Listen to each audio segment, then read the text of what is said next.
Hi friends, hello, welcome to our channel.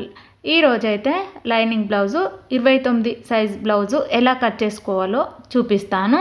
ఇక్కడైతే lining 1 metre తీసుకున్నాను.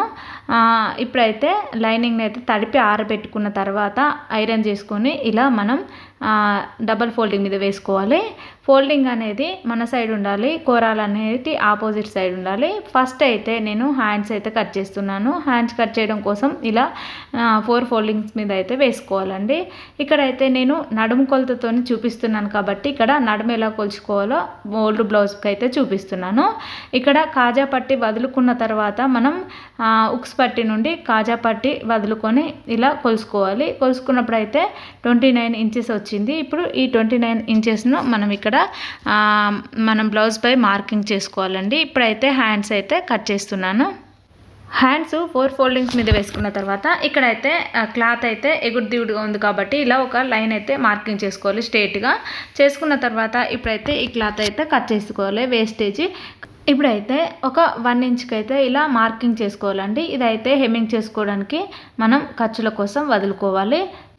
ఇప్పుడైతే హ్యాండ్ హైట్ అయితే కొలుసుకుందాం. హ్యాండ్ హైట్ వచ్చేసి 9 ఇంచెస్ ఉంది. 1/2 ఇంచు ఖర్చుల కోసం వదులుకొని హ్యాండ్ ఎండింగ్లో కూడా అలాగే 9 ఇంచెస్కు మార్క్ చేసుకోవాలి. చేసుకున్న తర్వాత ఈ 2 మార్కులను కలుపుతూ ఒక లైన్ అయితే డ్రా చేసుకోవాలండి. ఇక్కడ హ్యాండ్ డౌన్ కోసం అయితే 3 ఇంచెస్ మార్కింగ్ చేసుకుంటున్నాను. హ్యాండ్ స్టార్టింగ్లో ఎండింగ్లో ఇలా మార్కింగ్ చేసుకొని స్కేల్తో ఒక లైన్ అయితే డ్రా చేసుకోవాలి. డ్రా చేసుకున్న తర్వాత ఇప్పుడు హ్యాండ్ లూజ్ తీసుకుంటున్నాను. హ్యాండ్ లూజ్ వచ్చేసి ఇక్కడ 4.5 ఇంచెస్ ఉంది. 4.5 ఇంచెస్కు ఒక మార్కింగ్ చేసుకోవాలి. చేసుకున్న తర్వాత మనం చంక రౌండ్ కోసం 7 ఇంచెస్కు మరొక మార్కింగ్ చేసుకోవాలండి. ఇక షోల్డర్ దగ్గర నుండి చంక కుట్టు దాకా ఇలా 7 ఇంచెస్కు టేపు క్రాస్గా పెట్టుకొని ఒక మార్కింగ్ అయితే చేసుకోవాలి. ఇలా మార్కింగ్ చేసుకున్న తర్వాత ఈ 2 మార్కింగ్లను కలుపుతూ స్కేల్తో ఒక లైన్ అయితే డ్రా చేసుకోవాలి. ఇక్కడ హ్యాండ్ లూజ్ దగ్గర 2 ఇంచెస్ ఖర్చుల కోసం ఒక మార్కింగ్ చేసుకోవాలి. చంక డౌన్ దగ్గర కూడా ఒక మార్కింగ్ చేసుకోవాలి 2 ఇంచెస్కు. ఈ 2 మార్కింగ్లను కలుపుతూ ఒక లైన్ అయితే డ్రా చేసుకోవాలి. ఇక్కడ హ్యాండ్ లూజు మొదటి కుట్టు నుండి మనం టేపుని ఇలా స్ట్రేట్గా పెట్టుకొని మధ్యలోకి ఫోల్డింగ్ చేసుకొని ఒక మార్కింగ్ అయితే చేసుకోవాలి. మళ్ళీ ఈ టేపుని కూడా అడ్డుగా పెట్టుకొని మరొక మార్కింగ్ చేసుకోవాలి. ఇక్కడ హాఫ్ వరకు ఇలా కార్నర్ దగ్గర టేపును క్రాస్గా పెట్టుకొని 1.5 ఇంచుకు మార్కింగ్ చేసుకోవాలి. ఇలా మార్కింగ్ చేసుకున్న తర్వాత కర్వ్ స్కేల్తోని మనం షోల్డర్ దగ్గర నుండి ఇలా ఈ డాట్ కలుపుతూ మళ్ళీ ఒకసారి లైన్ అయితే డ్రా చేసుకోవాలి. మళ్ళీ కర్వ్ స్కేల్ తిప్పుకొని మరొకసారి డ్రా చేసుకోవాలి. చేసుకున్న తర్వాత ఇప్పుడైతే షోల్డర్ దగ్గర నుండి 1 ఇంచుకు లోపలికి ఒక మార్కింగ్ చేసుకోవాలి. చంకకుట్టి దగ్గర నుండి 1 ఇంచుకు ఒక మార్కింగ్ చేసుకోవాలి. చేసుకున్న తర్వాత 2 మార్కింగ్ కలుపుతూ ఇలా కర్వ్ స్కేల్తో కర్వ్ గీసుకుంటే సరిపోతుంది. ఇప్పుడైతే హ్యాండ్స్ అయితే కట్ చేసుకుందాం. ఇలా వీడియోలో చూపిస్తున్నట్టుగా నిదానంగా ఇలా కట్ చేసుకోవాలి. ఎక్స్ట్రా క్లాత్ ఉంటే దాన్ని కూడా కట్ చేసుకుంటే సరిపోతుంది. ఇప్పుడైతే హ్యాండ్స్కి అయితే మనం ఖర్చుల దగ్గర ఒక టక్స్ పెట్టుకుందాము. షోల్డర్స్ దగ్గర కూడా ఒక టక్స్ పెట్టుకోవాలి. ఇక్కడ ఫస్ట్ కుట్టి దగ్గర ఒక టక్స్ పెట్టుకుంటే సరిపోతుంది. హ్యాండ్లో వచ్చి ఇప్పుడు తీయట్లేదు, నేను కుట్టేటప్పుడు తీస్తాను. ఇలా మనకైతే చంక దగ్గర అతుకులు పడతాయి. ఇక్కడ ఈ అతుకులను కవర్ చేయడానికి ఈ క్లాత్ అయితే కట్ చేసుకోవాలి. ఇప్పుడైతే బ్యాక్ పార్ట్ అయితే కట్ చేసుకుందాం. ఇక్కడైతే కోరాస్ ఆపోజిట్లో ఫోల్డింగ్ మన సైడ్ వేసుకోవాలి. చూడండి, హ్యాండ్స్కి ఆపోజిట్లోనే బ్యాక్ పార్ట్ కట్ చేసుకోవాలండి. ఇక్కడైతే ఒక 1/2 ఇంచు ఖర్చు పెట్టుకొని ఇలా మనం అయితే ఒక లైన్ డ్రా చేసుకొని ఎక్స్ట్రా క్లాత్ మొత్తం కట్ చేసుకోవాలి. కట్ చేసుకున్న తర్వాత ఇక్కడైతే ఒక 1/2 ఇంచు ఖర్చు పెట్టుకొని మరొక లైన్ అయితే డ్రా చేసుకోవాలి. ఇది బ్లౌజు పాతది ఇచ్చినప్పుడు 1/2 ఇంచు పెట్టుకోవాలి. కొంచెం కొత్తది ఇచ్చినప్పుడు 1/2 ఇంచు పెట్టుకుంటే సరిపోతుంది. ఇది ఖర్చు. ఇక్కడ బ్లౌజ్ హైట్ వచ్చేసి 12.5, ఒక 1/2 ఇంచు ఖర్చుల కోసం పెట్టుకోవాలి. ఇలా మార్కింగ్ చేసుకోవాలి. ఎండింగ్లో కూడా ఇలాగే మార్కింగ్ చేసుకోవాలి. 1/2 ఇంచు ఖర్చు కూడా మార్కింగ్ చేసుకోవాలి. ఈ 2 మార్కింగ్లను కలుపుతూ ఒక లైన్ అయితే డ్రా చేసుకోవాలి. ఖర్చుల కోసం మరొక లైన్ డ్రా చేసుకోవాలి. డ్రా చేసుకున్న తర్వాత ఇప్పుడు ఇక్కడైతే నడుము లూజ్ వచ్చేసి మార్కింగ్ చేసుకుందాం. ఇక్కడ 29 ఇంచెస్ వచ్చిందండి. అందులో 4వ భాగం 7.5 ఇక్కడ ఒక మార్కింగ్ చేసుకోవాలి. 1 ఇంచు డాట్స్ కోసం మార్కింగ్ చేసుకోవాలి. 2 ఇంచు ఖర్చుల కోసం మార్కింగ్ చేసుకోవాలి. అలాగే మిడిల్లో కూడా ఒక మార్కింగ్ చేసుకొని ఖర్చుల కోసం కూడా అలాగే మార్కింగ్ చేసుకోవాలి. పైన కూడా అలాగే మార్కింగ్ చేసుకోవాలి. 2 ఇంచెస్ ఖర్చుల కోసం కూడా మార్కింగ్ చేసుకోవాలి. ఇలా మార్కింగ్ చేసుకున్న తర్వాత స్కేల్తో ఇలా లైన్ అయితే డ్రా చేసుకోవాలి. ఖర్చుల కోసం మరొక లైన్ కూడా ఇలాగే డ్రా చేసుకోవాలి. ఇక్కడ ఫుల్ షోల్డర్ వచ్చేసి 5.5 తీసుకుంటున్నాను. ఇక్కడ నెక్ వచ్చేసి 2.5 ఉంది, పావించు ఖర్చుల కోసం. షోల్డర్ వచ్చేసి 2.5 ఉంది, పావించు ఖర్చుల కోసం తీసుకుంటున్నాను. ఇలా ఖర్చుల కోసం డ్రా చేసుకున్న తర్వాత ఇక్కడ నెక్ హైట్ వచ్చేసి 4 ఇంచెస్ తీసుకుంటున్నాను. ఇక్కడ ఒక మార్కింగ్ చేసుకోవాలి. పావించు ఖర్చుల కోసం పైకి మార్కింగ్ చేసుకోవాలి. చేసుకున్న తర్వాత ఇక్కడ పైన షోల్డర్ దగ్గర 2.5 వచ్చింది కదా, ఇక్కడ కింద అయితే 1/4 తీసుకుంటున్నాను. ఇలా ఒక మార్కింగ్ చేసుకోవాలి. ఇప్పుడైతే లైన్ డ్రా చేసుకోవాలి. డ్రా చేసుకున్న తర్వాత ఇలా మళ్ళీ నెక్ హైట్ కూడా ఒక లైన్ డ్రా చేసుకున్న తర్వాత కర్వ్ స్కేల్తోని ఇలా నెక్ అయితే డ్రా చేసుకోవాలి. ఇప్పుడు చంక రౌండ్ కోసం మార్కింగ్ చేసుకుందాం. ఫుల్ షోల్డర్ ఎంత ఉందో కింద కూడా అంతే మార్కింగ్ చేసుకోవాలి. చేసుకున్న తర్వాత ఒక లైన్ అయితే డ్రా చేసుకోవాలి. చేసుకున్న తర్వాత షోల్డర్ దగ్గర నుండి చంక డౌన్ కోసం 6 ఇంచెస్కి అయితే మార్కింగ్ చేసుకోవాలి. అదే మార్కింగ్ను మరొక చోట మార్క్ చేసుకోవాలి. చేసుకున్న తర్వాత ఈ 2 మార్కింగ్లను కలుపుతూ ఒక లైన్ అయితే డ్రా చేసుకోవాలి. ఇలా ఎల్ షేప్ వచ్చిన దగ్గర 1.5 ఇంచుకి అయితే ఒక మార్కింగ్ చేసుకోవాలి. చేసుకున్న తర్వాత మనం కర్వ్ స్కేల్తో ఇలా లైన్ డ్రా చేసుకుంటే సరిపోతుంది.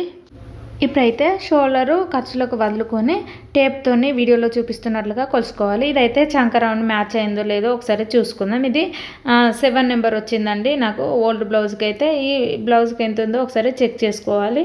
ఇక్కడైతే నాకు 7 ఇంచెస్ వచ్చిందండి, కరెక్ట్గా సరిపోయింది. ఇక్కడ డాట్స్ కోసం మార్కింగ్ చేసుకుందాం. ఇక్కడ నడుము లూజ్ వచ్చేసి 29 ఇంచెస్ ఉంది. అందులో 4వ భాగం 7.5, 1 ఇంచు ఖర్చుల కోసం కలుపుకొని ఇలా టేపును మధ్యలోకి ఫోల్డింగ్ చేసుకొని ఒక మార్కింగ్ చేసుకోవాలి. డాట్కు అటు 1/2 ఇంచు ఇటు 1/2 ఇంచు మరొక మార్కింగ్ చేసుకోవాలి. చేసుకున్న తర్వాత ఇప్పుడు డాట్ హైట్ కూడా కొలుసుకోవాలి. డాట్ హైట్ వచ్చేసి 3.5 ఉంది. 3.5కు ఇలా మార్కింగ్ చేసుకొని ఇలా స్కేల్తో కలుపుకోవాలి. కలుపుకున్న తర్వాత ఇలా వీడియోలో చూపిస్తున్నట్టుగా నాకైతే వీలర్ లేదు, స్కేల్తోనే ఇలా రబ్ చేసుకోవాలి. మనం ఖర్చులు పెట్టుకున్న దగ్గర డాట్స్ మీద రబ్ చేసుకుంటే బ్యాక్ సైడ్ పడుతుంది. అప్పుడు మనం మార్కింగ్ చేసుకుంటే సరిపోతుంది. ఇప్పుడైతే బ్లౌజ్ అయితే కట్ చేసుకుందాం. చూడండి ఇలా ప్రతిదీ పిన్ టు పిన్ ఇలా వీడియోలో నిదానంగా చెప్తున్నా అంటే మీరు కూడా నాలాగే బ్లౌజు కటింగ్ చేసి కుట్టాలని. మొత్తమే కుట్టడం రాని వాళ్ళకైతే ఈజీగా ఉంటుంది. మీరు ఒకసారి కాకుండా 2 సార్లు అయినా చూడండి. నా వీడియోనే కాదు వేరే వీడియోలో అయినా ఏదైనా మనం నేర్చుకోవాలనే పట్టుదల ఉంటే ఖచ్చితంగా వస్తుందండి. చూడండి ఇలా బ్లౌజు కట్ చేయడం కంప్లీట్ అయిన తర్వాత ఇలా మార్క్స్ దగ్గర టక్స్ అయితే ఇచ్చుకోవాలి. ఖర్చుల దగ్గర కూడా ఇలా టక్స్ ఇచ్చుకున్న తర్వాత బ్యాక్ సైడ్ కూడా ఇలా మార్కింగ్ చేసుకొని మనం లైన్ డ్రా చేసి పెట్టుకున్నాం అనుకోండి, కుట్టేటప్పుడు అయితే ఈజీగా ఉంటుంది. ఇక్కడైతే ఇప్పుడు మనం ఫ్రంట్ పార్ట్ అయితే కట్ చేద్దాం. మనం ఫ్రంట్ పార్ట్ కట్ చేసేటప్పుడు బ్యాక్ పార్ట్ కట్ చేసాం కదా, దాన్ని వెనక సైడ్ తిప్పుకోవాలండి. వెనక సైడ్ తిప్పుకున్న తర్వాత కోరాస్ మన వైపు ఉండాలి, ఫోల్డింగ్ ఆపోజిట్ వైపు ఉండాలి. ఇలా మనం ఇక్కడ కార్నర్ దగ్గర మనం బ్యాక్ పార్ట్ అయితే పెట్టుకోవాలి. పెట్టుకున్న తర్వాత త్రిభుజాకారం ఉండాలండి మనం పెట్టుకున్న షోల్డర్ దగ్గర. అలా ఉంటే మనకైతే బ్లౌజు పర్ఫెక్ట్ ఫిట్టింగ్తో వస్తుంది. మీరు కూడా ఎప్పుడైనా ఇలా ట్రై చేసి చూడండి. ఇలా బ్యాక్ పార్ట్ వేసుకున్న తర్వాత ఇలా స్కేల్తో మంచిగా సైడ్స్ అయితే డ్రా చేసుకోవాలి. నెక్ దగ్గర కానీ షోల్డర్స్ దగ్గర కానీ మనం చంక రౌండ్ దగ్గర కానీ ఇలా స్కేల్తో మంచిగా డ్రా చేసుకోవాలి. డ్రా చేసుకున్న తర్వాత ఇక్కడ బ్యాక్ పార్ట్ కంటే ఫ్రంట్ పార్ట్ దగ్గర 1 ఇంచ్ ఎక్కువ తీసుకోవాలండి. నేనైతే ఇలా స్కేల్ అంతా తీసుకుంటున్నానండి. ఇదైతే మనకు సైడ్ జాయింట్స్ వేసేక్కడ అయితే మనకు యూజ్ అవుతుందండి. ఫ్రంట్ పార్ట్ బ్యాక్ పార్ట్ కంటే ఎక్కువ ఉంటుంది కాబట్టి అందుకోసం 1 ఇంచు ఇలా ఎక్స్ట్రా తీసుకోవాలి.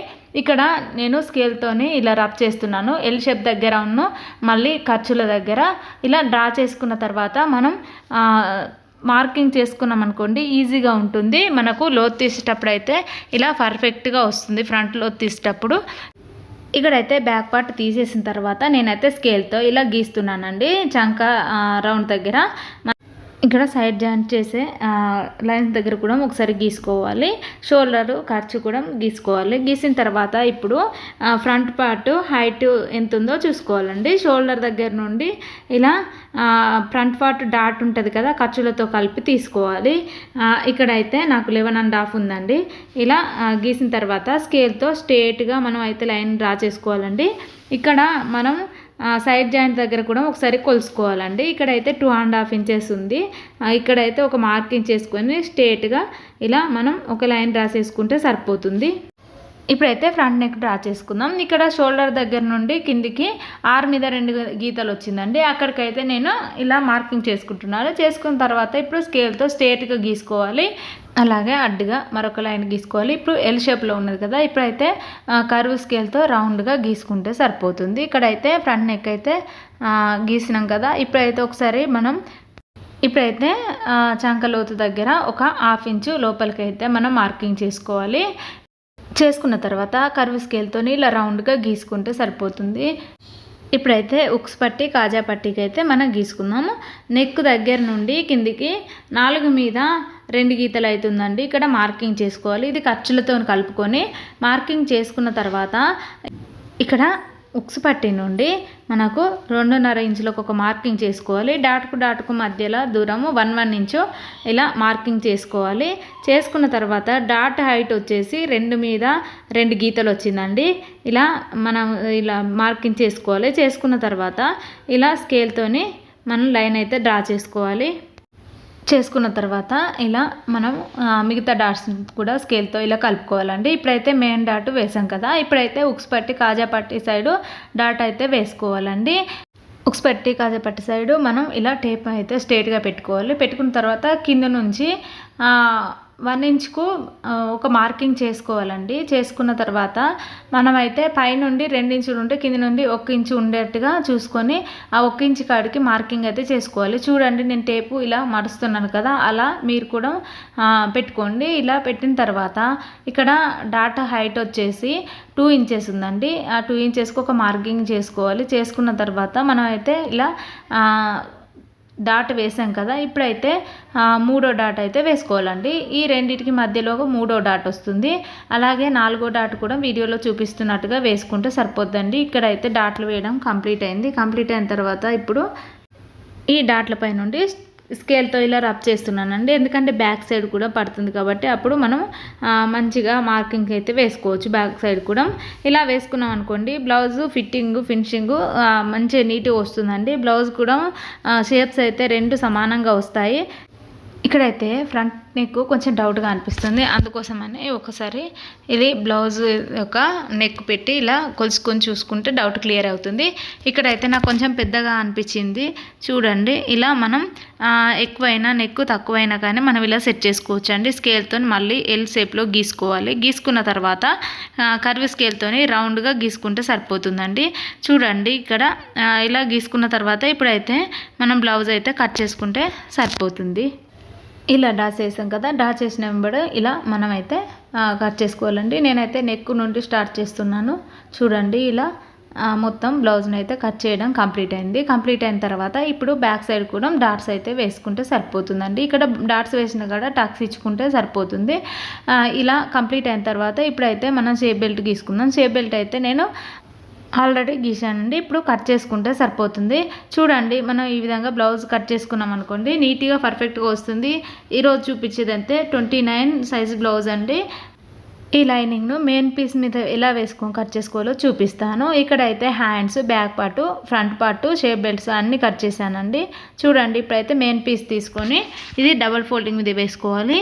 వేసుకున్న తర్వాత మళ్ళొక ఫోల్డింగ్ వేసుకోవాలండి. 4 ఫోల్డింగ్స్ మీద వేసుకొని హ్యాండ్స్ అయితే ముందుగా కట్ చేసుకోవాలి. ఇలా కట్ చేసేటప్పుడు సైడ్కు ఒక 1/2 ఇంచు లేదా 1/2 ఇంచు ఎక్కువ క్లాత్ వదులుకొని మనం కట్ చేసుకోవాలండి. చూడండి, వీడియోలో చూపిస్తున్నట్టుగా ఇలా కట్ చేసుకుంటే సరిపోతుంది. ఇప్పుడైతే back part, front part cut చేసుకుందాం అండి. ఇప్పుడైతే డబుల్ ఫోల్డింగ్ మీద క్లాత్ అయితే వేసుకోవాలి. వేసుకున్న తర్వాత ముందుగా బ్యాక్ పార్ట్ని అయితే ఇలా స్ట్రేట్గా వేసుకోవాలి. ఫోల్డింగ్ మన సైడ్ ఉండాలి, కోరాలు ఆపోజిట్ సైడ్ ఉన్న తర్వాత ఇలా బ్యాక్ పార్ట్ వేసుకోవాలండి. వేసుకున్న తర్వాత బ్యాక్ పార్ట్కి ఆపోజిట్లో మనం ఫ్రంట్ పార్ట్ అయితే వేసుకోవాలి. ఇలా వేసుకొని మంచిగా సెట్ చేసుకున్న తర్వాతనే కట్ చేసుకోవాలండి. ఇటు సైడ్కి అయితే షేప్ బెల్ట్ అయితే వేస్తున్నాను.